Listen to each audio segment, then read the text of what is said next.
Hi everyone, I'm Ahmed. I've been a safety professional for over 10 years working in New Zealand, and today I'm going to be talking about safe work method statements. Now you might know them as SWMS or task analysis, or maybe you call them risk assessments. It's all the same thing, but the point of them is to assess the risk before starting work. So let's get started here.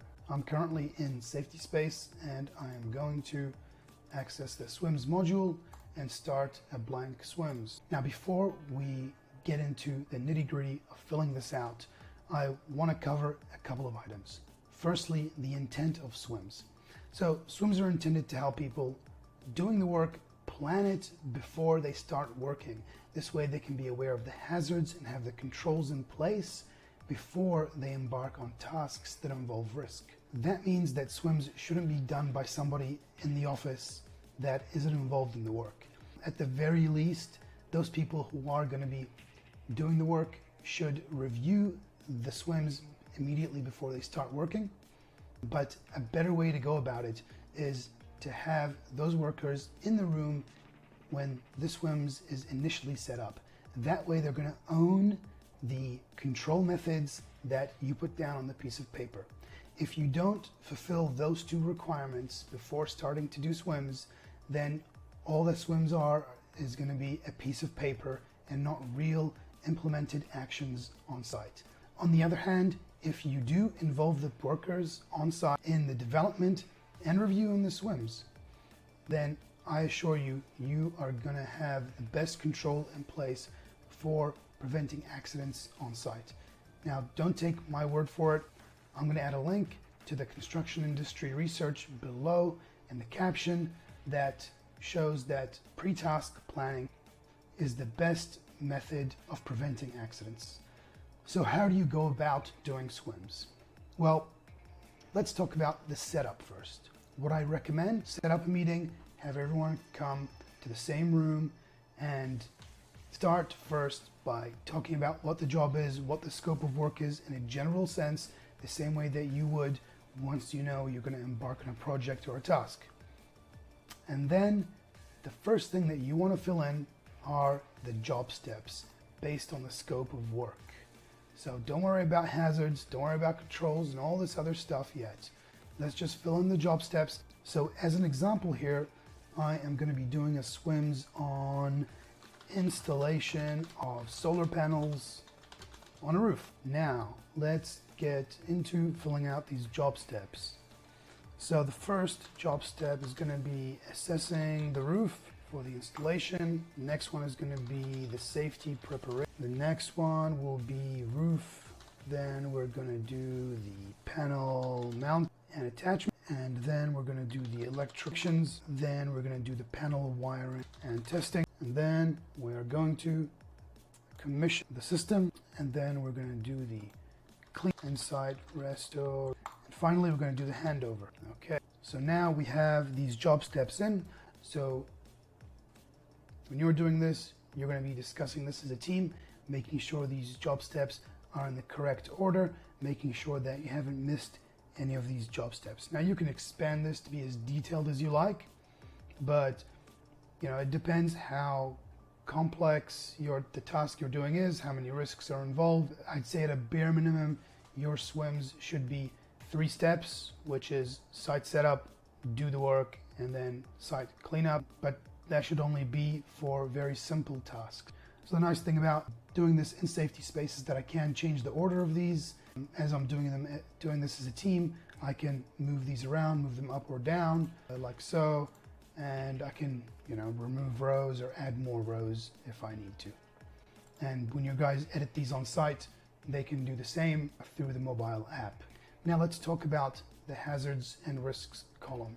So only start on this after you've done all the job steps and agreed on what they are.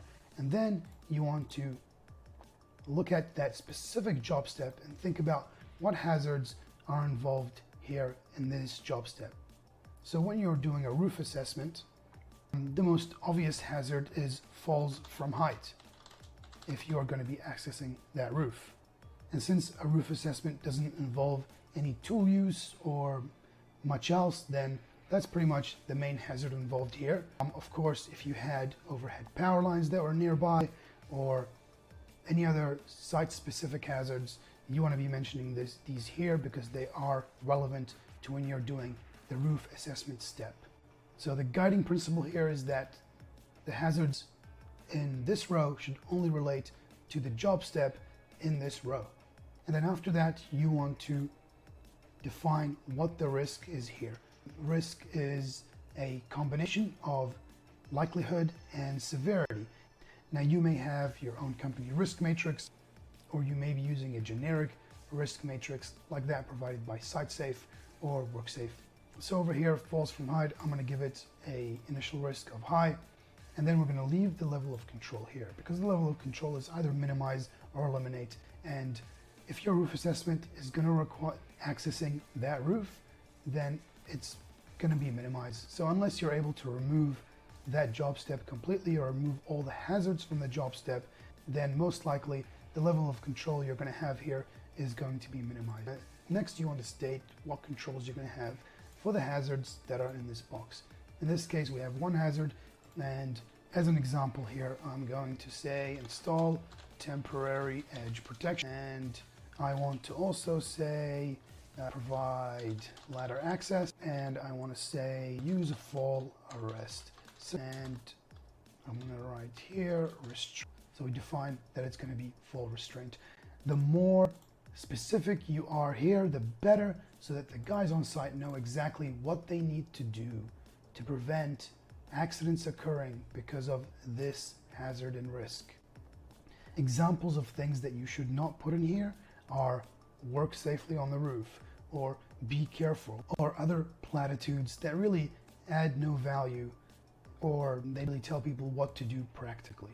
Other things that I try to avoid putting in the control methods box is listing the name of an SOP, else that doesn't really give direct information when the guys are on site looking at this document. Now that we've filled in the control methods, we want to just go back and look at that level of control again. And in this case, we haven't eliminated hazard by doing these controls, so it is going to stay minimized. And then we want to look at the residual risk after we've implemented these controls. So residual risk is the risk that is left over after we've put all our controls in place. Again, you want to be looking at your risk matrix, and you want to see whether the control methods that you've now put in place have reduced the likelihood of an incident occurring, or whether they've reduced the severity of any incident that may occur. So for example, if I've installed a scaffold around that roof that provides a platform for people to fall on that is a lot higher up than what the ground would be, then the type of injury that can be sustained from that fall is going to have less severity. That's an example of reducing the severity. An example of reducing the likelihood could be that I'm going to have one person up on the roof instead of three. I'm going to only go up on the roof when the weather is good and not on a windy or rainy day.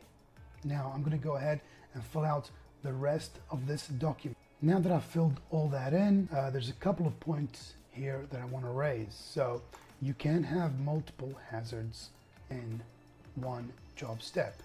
In fact, that'll most likely be the case. But what you want to do here is list the most significant hazards, the ones that you really want a control for. What you don't want to do, for instance, is to mention all the power tools that you're going to use in one job step and then have to go through and write a complete safe operating procedure for each of the power tools that you use.